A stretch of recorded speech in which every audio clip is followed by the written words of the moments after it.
వ్యాసుడు సిద్ధివినాయకుడిని ప్రార్థించుట.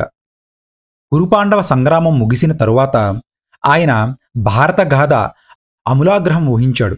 కానీ దీనిని గ్రంథాస్థం చేసి లోకంలో చదివించడం ఎలా?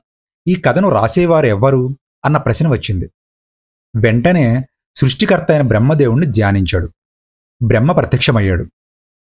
మహర్షి, నీకేం కావాలి అని అడిగారు బ్రహ్మ. వ్యాస మహర్షి పరమేష్టికి నమస్కరించి తన మనోవేదనను వెల్లడించాడు. అప్పుడు బ్రహ్మ, మహర్షి, నీ కథ వ్రాయడానికి విఘ్నేశ్వరుని ధ్యానించు. గ్రంథం వ్రాయగలవాడు గణపతుడు ఒక్కడే.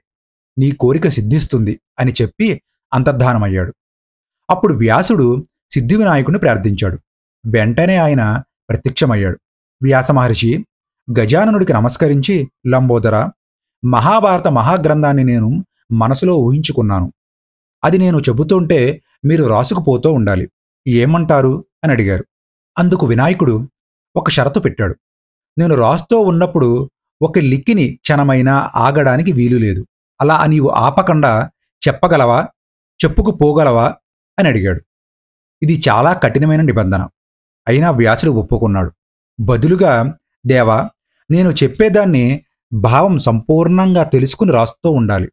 అందుకు తమరు సిద్ధమేనా అని ఎదురు ప్రశ్నించాడు మహర్షి. గణనాథుడు చిన్న చిరునవ్వు నవ్వి సరే అన్నాడు. ఆ విధంగా వ్యాసుడు చెబుతూ ఉంటే వినాయకుడు రాయడం వలన మహాభారత కథ గ్రంథాస్థమై అలరింది. దానిని మొట్టమొదట తన కుమారుడైన శుకుడికి చెప్పాడు మహర్షి. ఆ తరువాత ఆయన శిష్యులు అనేకులు ఈ కథను చెప్పుకున్నారు. ఈ కథను దేవలోకంలో దేవతలకు వినిపించినప్పుడు నారదుడు గంధర్వులకు, యక్షులకు, రాక్షసులకు చెప్పినవాడు సుఖయోగీంద్రుడు.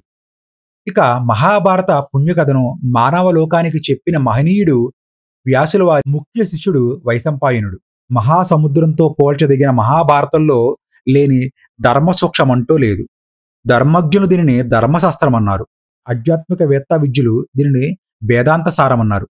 నీతి కోవిదులు నీతి శాస్త్రమని, కవి పండితులు మహాకావ్యమని, లక్షణికులు సర్వలక్షణ సంగ్రామమని, నాస్తికులు మహా ఇతిహాసమని, పౌరాణికులు సకల పురాణాశ్రయమని శ్లాఘించారు.